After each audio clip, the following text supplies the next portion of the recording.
Everyone has a dream that they talk about doing someday.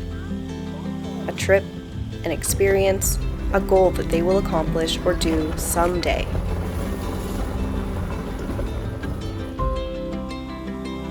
Not everyone gets to live out their someday. All you're guaranteed is today, and the moments you're experiencing right now. Someday is today, and I've decided that I'm going to live it that way from here on out. Welcome to the Someday series, where we do all the things that we dream of doing someday, today.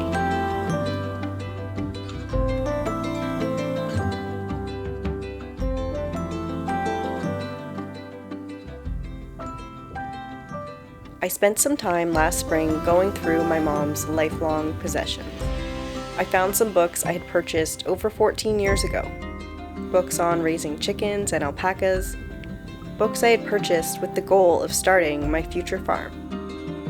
Homesteading had always been the dream. Going back to basics, growing and raising my own food, connecting with the land, foraging, cultivating, knowing where my food came from. It's now almost 15 years later. I'm nowhere near this dream. We had permission from the owner to come see this property. If we liked it, then the next time he would meet us here to show us the cabin. I have ideas of what I'm looking for, though I'm not sure exactly what that is yet.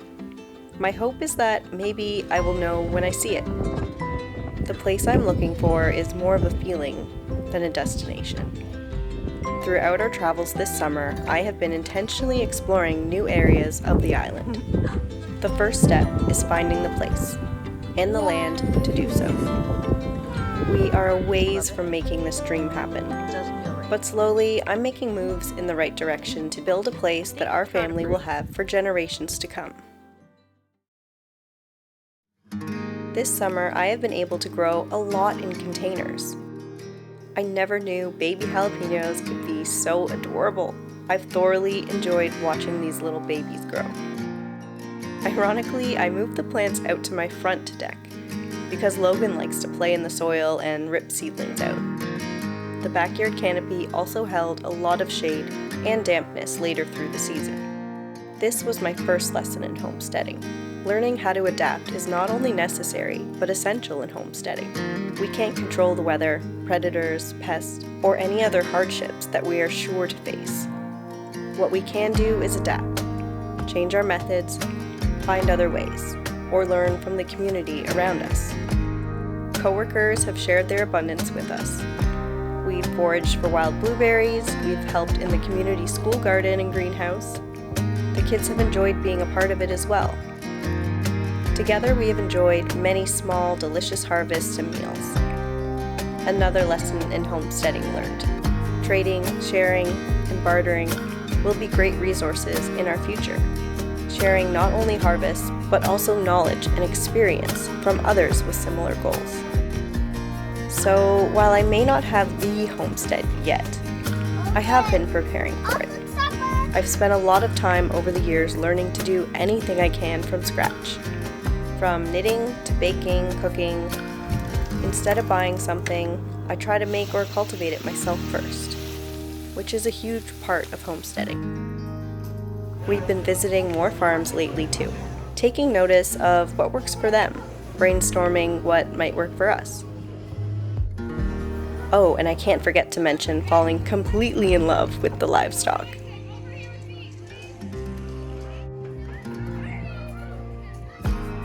The kids have loved visiting farms too. I've been making more sustainable choices, from where I buy my products to reading the labels and knowing what's in them. Supporting local whenever I can. Cooking and eating this combination of fresh local and homegrown produce motivates me to push on with these dreams. These meals taste better knowing and being a part of the work that went into it firsthand. Ideally, I would love to get 5 to 10 acres of land and start from scratch.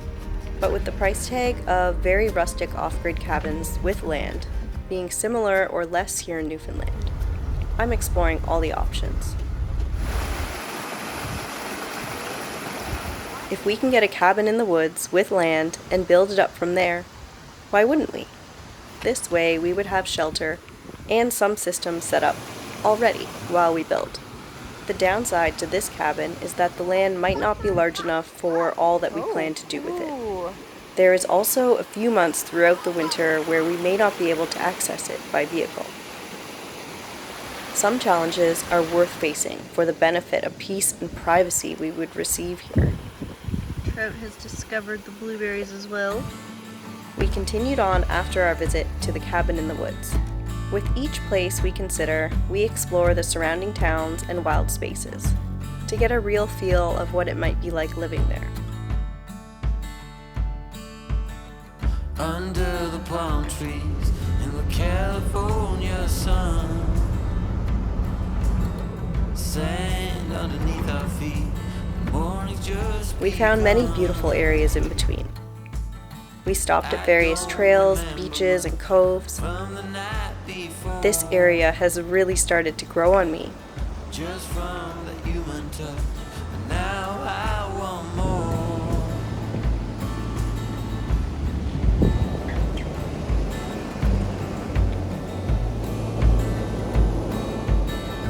And now my memory slowly coming back, cracks a smile upon my face, then it all turns black. Something about tonight, now it's gonna be your last.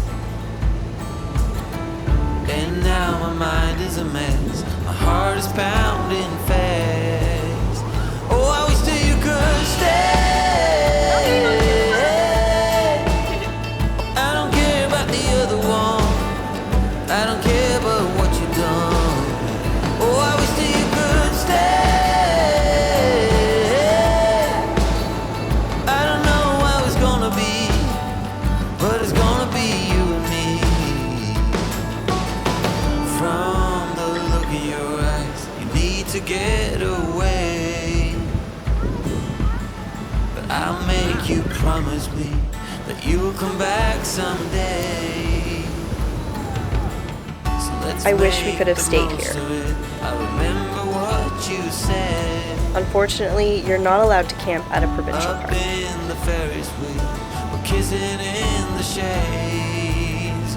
Oh, I wish that you could stay. I don't care about the other ones, I don't care about what you've done. Oh, I wish that you could stay. I don't know how it's gonna be, but it's gonna be you and me. I do not have the homestead yet, but I realize now that I have been preparing for it in small ways. We've been living outdoors and off-grid as much as we can. I continually put myself in vulnerable situations, finding comfortability in the uncomfortable. We carried on, and on, and on. It was now dark. Again, I had not found a camp spot for tonight. So I drove to our trusty backup, Butterpot Provincial Park. We expected a lot of rain overnight anyways. It was just a place to sleep and we'd pack up tomorrow morning.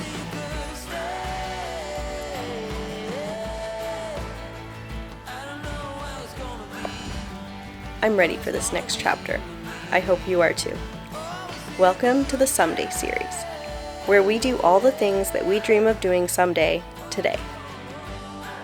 Next episode, we will show you some potential chunks of land that might work for our future homestead. I can't wait. Let us know what you recommend. We could use all the help we can get. Thanks for watching.